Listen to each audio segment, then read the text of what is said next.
Assalamualaikum warahmatullahi wabarakatuh. Salam dan bahagia. Pada video kali ini, kita akan membahas koneksi antar materi modul 2.1, pembelajaran untuk memenuhi kebutuhan belajar murid. Bersama saya, Dwi Adi Iswianto, CGP Angkatan 11 Kota Balikpapan. Pembelajaran untuk memenuhi kebutuhan belajar murid bisa kita lakukan dengan pembelajaran berdiferensiasi. Namun, sebelum membahas pembelajaran berdiferensiasi, apa yang mendasari proses pembelajaran ini? Pembelajaran berdiferensiasi didasari oleh filosofi Ki Hajar Dewantara. Ki Hajar Dewantara telah menyampaikan bahwa maksud dari pendidikan adalah menuntun segala kekuatan kodrat yang ada pada anak agar mereka sebagai manusia maupun anggota masyarakat dapat mencapai keselamatan dan kebahagiaan yang setinggi-tingginya. Sebagai pendidik, kita tentu menyadari bahwa setiap anak adalah unik dan memiliki kodratnya masing-masing. Tugas kita sebagai guru adalah menyediakan lingkungan belajar yang memungkinkan setiap anak untuk dapat tumbuh dan berkembang secara maksimal sesuai dengan kodratnya masing-masing, dan memastikan bahwa dalam prosesnya, anak-anak tersebut merasa selamat dan bahagia. Mari kita lanjutkan ke definisi pembelajaran berdiferensiasi. Pembelajaran berdiferensiasi adalah usaha guru untuk menyesuaikan proses pembelajaran di kelas untuk memenuhi kebutuhan belajar individu murid. Pembelajaran berdiferensiasi haruslah berakar pada pemenuhan kebutuhan belajar murid dan bagaimana guru merespon kebutuhan belajar tersebut. Ciri-ciri pembelajaran berdiferensiasi adalah yang pertama fokus pada siswa, yang kedua memiliki beragam strategi, yang ketiga fleksibel, yang keempat berbasis asesmen, dan yang kelima kolaborasi. Pelaksanaan pembelajaran berdiferensiasi dapat terjadi jika yang pertama guru memahami tujuan pembelajaran yang didefinisikan secara jelas. Kemudian guru mengetahui dan merespon kebutuhan belajar murid. Selanjutnya, guru menciptakan lingkungan belajar yang mengundang murid untuk belajar dan bekerja keras. Kemudian guru melakukan manajemen kelas yang efektif dan guru melakukan penilaian yang berkelanjutan. Seperti yang sudah disebutkan sebelumnya, pembelajaran berdiferensiasi haruslah berakar pada pemenuhan kebutuhan belajar murid dan bagaimana guru merespon kebutuhan belajar tersebut. 3 aspek kebutuhan belajar murid tersebut adalah yang pertama kesiapan belajar murid, yang kedua minat murid, yang ketiga profil belajar murid. Mari kita bahas kebutuhan belajar murid satu persatu. Yang pertama, kesiapan belajar murid. Kesiapan belajar adalah kapasitas untuk mempelajari materi, konsep, atau keterampilan baru.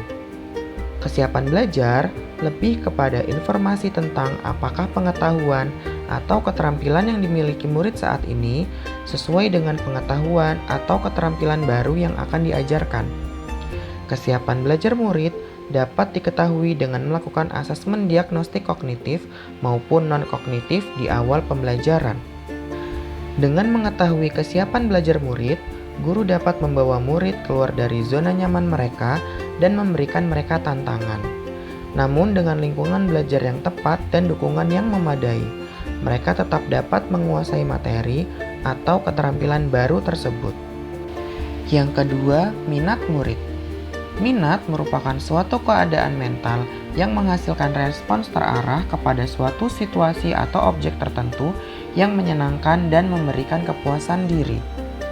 Minat setiap murid tentunya akan berbeda-beda. Gagasan untuk membedakan melalui minat adalah untuk menghubungkan murid pada pelajaran untuk menjaga minat mereka. Dengan menjaga minat murid tetap tinggi, diharapkan dapat meningkatkan kinerja murid. Yang ketiga, profil belajar. Profil belajar mengacu pada cara-cara bagaimana kita sebagai individu paling baik belajar. Tujuan dari memperhatikan kebutuhan belajar murid berdasarkan profil belajar adalah untuk memberikan kesempatan kepada murid untuk belajar secara alami dan efisien. Sebagai guru, kadang-kadang kita secara tidak sengaja cenderung memilih gaya belajar yang sesuai dengan gaya belajar kita sendiri. Padahal kita tahu, setiap anak memiliki profil belajar sendiri. Memiliki kesadaran tentang ini sangat penting agar guru dapat memvariasikan metode dan pendekatan mengajar mereka. Profil belajar murid terkait dengan banyak faktor. Berikut ini adalah beberapa di antaranya. Yang pertama adalah lingkungan belajar, misalnya terkait dengan suhu ruangan, tingkat kebisingan, jumlah cahaya, lingkungan belajar terstruktur atau tidak terstruktur. Yang kedua adalah pengaruh budaya, misalkan apakah budayanya santai, terstruktur, pendiam, ekspresif, personal, atau impersonal. Yang ketiga adalah gaya belajar. Gaya belajar adalah bagaimana murid memilih, memperoleh, memproses, dan mengingat informasi baru. Secara umum, gaya belajar ada 3, yaitu visual, belajar dengan melihat, yang kedua ada auditory, belajar dengan mendengar, dan yang ketiga ada kinestetik, belajar sambil melakukan. Dan yang terakhir adalah profil belajar berdasarkan kecerdasan majemuk. Bagaimana cara mengidentifikasi kebutuhan belajar murid? Berikut adalah beberapa contoh cara-cara yang dapat dilakukan guru untuk mengetahui kebutuhan belajar murid. Yang pertama, mengamati perilaku murid. Yang kedua, mencari tahu pengetahuan awal murid, bisa melalui asesmen diagnostik. Yang ketiga, menggunakan asesmen formatif. Yang keempat, berdiskusi dengan murid. Yang kelima, berdiskusi dengan guru sebelumnya atau membaca rapor sebelumnya. Yang keenam, melakukan survei untuk mengetahui kebutuhan belajar murid. Dan yang terakhir, melakukan refleksi terhadap praktik pengajaran. Strategi pembelajaran berdiferensiasi dapat kita lakukan menjadi 3 hal. Yang pertama, diferensiasi konten. Yang kedua, diferensiasi proses. Dan yang ketiga, diferensiasi produk.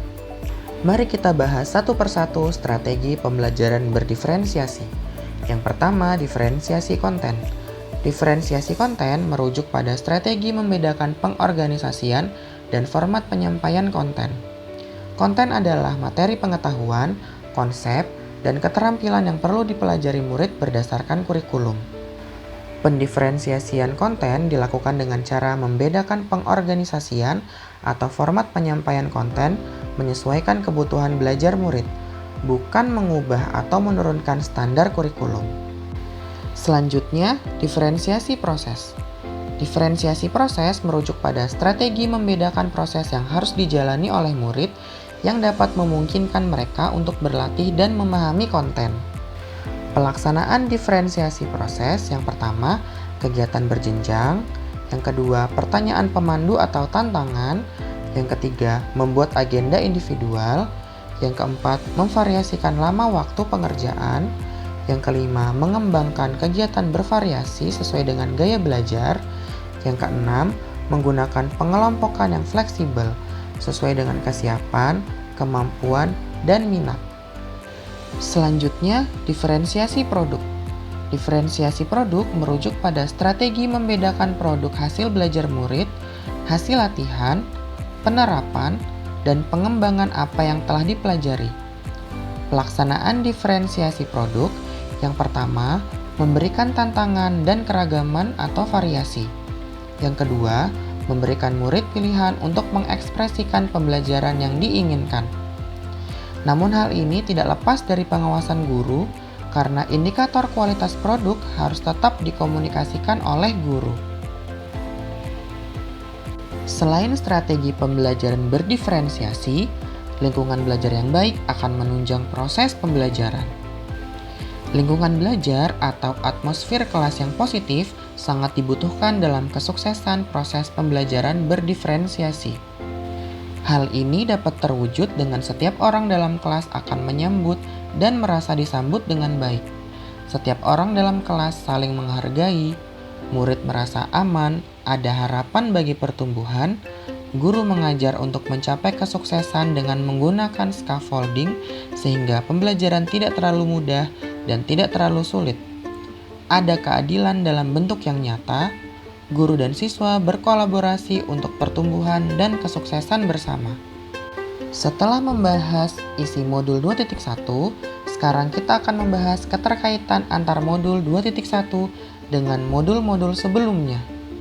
Keterkaitan dengan modul 1.1 yakni Ki Hajar Dewantara telah menyampaikan bahwa maksud dari pendidikan adalah menuntun segala kekuatan kodrat yang ada pada anak agar mereka sebagai manusia maupun anggota masyarakat dapat mencapai keselamatan dan kebahagiaan yang setinggi-tingginya. Maka hal inilah yang menjadi dasar pembelajaran berdiferensiasi, yakni pembelajaran yang berpihak pada anak, menghamba pada murid sesuai dengan kodrat alam dan kodrat zaman. Selanjutnya, keterkaitan dengan modul 1.2 yakni pembelajaran berdiferensiasi akan berjalan dengan baik jika guru menerapkan nilai dan peran berikut. Yang pertama, melakukan pembelajaran yang berpihak pada murid. Yang kedua, reflektif terhadap pembelajaran yang telah dilakukan. Yang ketiga, mandiri untuk mencari informasi mengenai proses pembelajaran. Yang keempat, kolaborasi agar membuat pembelajaran menjadi holistik. Dan yang terakhir, menciptakan pembelajaran yang inovatif sehingga bermakna bagi murid.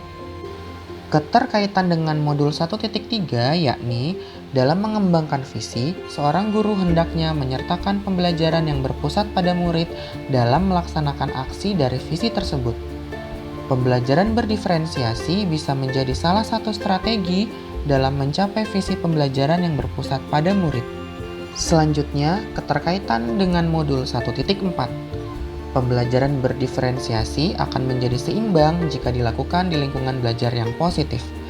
Maka budaya positif yang sesuai dengan nilai-nilai kebajikan atau nilai-nilai keyakinan sekolah atau kelas perlu dikembangkan untuk mendukung pembelajaran berdiferensiasi. Hal ini juga membantu murid menjadi manajer bagi dirinya sendiri, mewujudkan penguasaan murid terhadap dirinya, sehingga menuntun murid untuk merdeka belajar. Terakhir, kita ke bagian refleksi. Setelah mempelajari modul 2.1, pemahaman saya berubah mengenai pembelajaran berdiferensiasi. Pembelajaran berdiferensiasi bukanlah pembelajaran yang mewajibkan guru untuk bisa melayani satu persatu murid di dalam kelas. Namun, pembelajaran yang menyediakan kesempatan yang sama untuk murid dengan melakukan pembelajaran yang bisa mengakomodir kebutuhan belajar murid. Setelah mempelajari modul 2.1, implementasi dalam pembelajaran berdiferensiasi bisa dimulai dengan mencari terlebih dahulu kebutuhan-kebutuhan belajar murid. Kemudian merancang skenario atau kegiatan pembelajaran yang sesuai dengan kebutuhan belajar murid di kelas. Asesmen yang berkelanjutan juga diperlukan dalam pembelajaran berdiferensiasi. Dan yang terakhir, memperbaiki kesalahan, mencari, mencoba, atau memulai sesuatu hal yang baru pasti akan terasa sangat berat. Namun, harus selalu ingat pada visi dan bagaimana cara kita untuk meraihnya. Hal-hal inilah yang dirasa cukup kuat sebagai alasan untuk tetap bersikap positif, terutama dalam melaksanakan pembelajaran berdiferensiasi. Sekian pembahasan koneksi antar materi modul 2.1, pembelajaran untuk memenuhi kebutuhan belajar murid. Terima kasih telah menyaksikan video ini. Akhir kata, tergerak, bergerak, dan menggerakkan. Salam guru penggerak. Wassalamualaikum warahmatullahi wabarakatuh.